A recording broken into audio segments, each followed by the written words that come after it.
So welcome back to the channel. It's been a little while, so I thought I'd give a little update on some of the smaller games I've been playing lately. So to start off with, I'll just briefly say I've put a little bit of time into Narita Boy on Switch. This is a game that is obviously heavily inspired by the look and feel of Tron. It's really going for a 1980s aesthetic in the music and the visuals, complete with a CRT overlay. The problem I'm having with it is the combat isn't really grabbing me. I'm finding it a little dull even after several upgrades and encountering several different types of enemies. I also seem to regularly be running into issues where I don't quite know where to go or what to do next. At this point, I'm not sure if I'm gonna jump back into it or not. Don't get me wrong, I love the aesthetic of the game. The synthwave music and the 1980s vibes are definitely up my alley, but I'm not really getting into the gameplay all that much.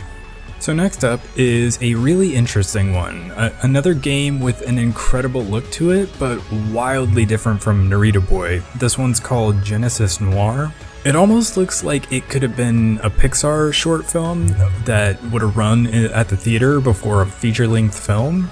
I don't think I've seen anything quite like it. Narita Boy was going for a 1980s aesthetic, Genesis Noir is going for a 1940s aesthetic. The unique visual style is amazing to look at, and I really enjoy the moody, jazzy music. The story is a wild one. I'm still trying to wrap my head around it, but my interpretation of it, without getting into spoilers, is that you play a watchmaker who sells watches on the street until a man known as Golden Boy shoots and kills your girlfriend. But when you enter the crime scene, it appears as though his gun has somehow opened a rift in time and space that you discover you can navigate. And in doing so, you go on a bizarre, surrealist journey, landing in different time periods as you search for a way to time hop just to the right moment to save your girlfriend. At times, it felt like I was in the Tesseract from Interstellar, somehow able to see all of time at once. The game seems to be pulling from a lot of inspirations, but it's also somehow wholly unique. About the only mark I'd put against it, and regrettably it's a pretty big one, is that I just didn't find the moment-to-moment gameplay, the puzzle solving, to be all that interesting or satisfying. This game isn't going to be remembered for its gameplay or puzzle design, but I will definitely remember it for its creative visual design. Genesis Noir is like $15 and you can get it on PC, Mac, Switch, and Xbox, so I'd recommend checking this one out. It's pretty short, I got through it in about 5 hours, so you can knock this one out in a sitting or two. And speaking of games you can get through in a sitting or two, I also played Before Your Eyes.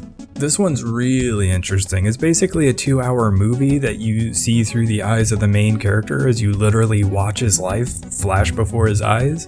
But the really interesting thing about it is how the game is played. So the game uses your webcam to track your eyes, and when you blink, that's how you interact with items in the room or advance to the next scene. And the longer you hold off blinking, the more dialogue you hear and the more story and context you get as you move from scene to scene. You can play it with a mouse, which is how I ended up playing it because I don't actually have a webcam at the moment, but I really wanted to check this game out, so I played it anyway. And I'm sure everyone will tell you you have to play it the way it's intended with the webcam, but I actually was glad to have played it with a mouse because I'm pretty sure I would have missed so much by accidentally blinking and advancing the scene before I was ready. As for the story, I'm afraid I'm gonna say too much, but there's not really any twists or anything like that. It's more inevitable and pretty clearly so from the first scene, but it's an emotional journey that's well told and worth taking. But I will give you the weirdest Venn diagram you've ever heard that I think perfectly describes the game. But it's pretty wild, so stay with me.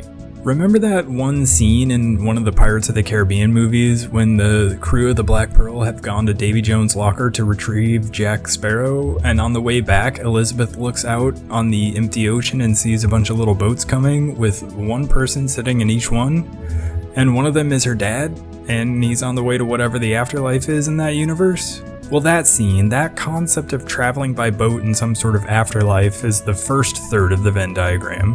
The next is Richard Linklater's 2014 movie Boyhood. You know, you watch a kid grow up from childhood to young adulthood. And the last is Michel Gondry's 2004 film Eternal Sunshine of the Spotless Mind, in which a character literally goes into his own memories, looking through them for specific memories. And that's it. Before your eyes is that scene from Pirates of the Caribbean, Boyhood, and Eternal Sunshine of the Spotless Mind all rolled into one. If you haven't played the game, that will leave you completely lost, but if you've played the game, that should make a lot of sense. And it's great.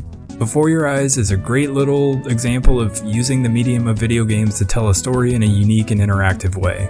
And the last game I've been playing lately isn't necessarily a smaller game, it's Chivalry II. The beta anyway. The beta wrapped up a couple of days ago, but I played a ton over this last weekend. It's basically medieval Battlefield.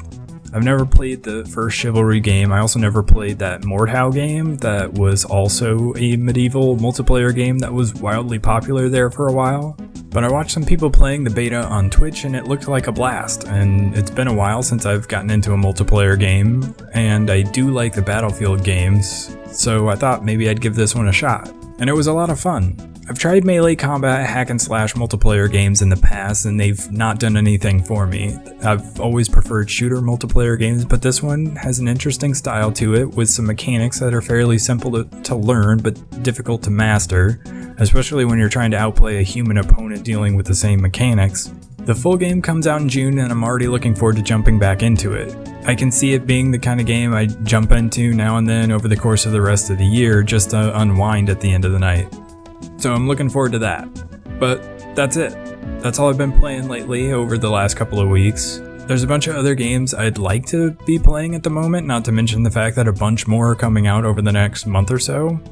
So 2021, I don't know if there's been any huge game that is a real contender for Game of the Year that's come out just yet. A lot of the heavy hitters are maybe being saved for later this year.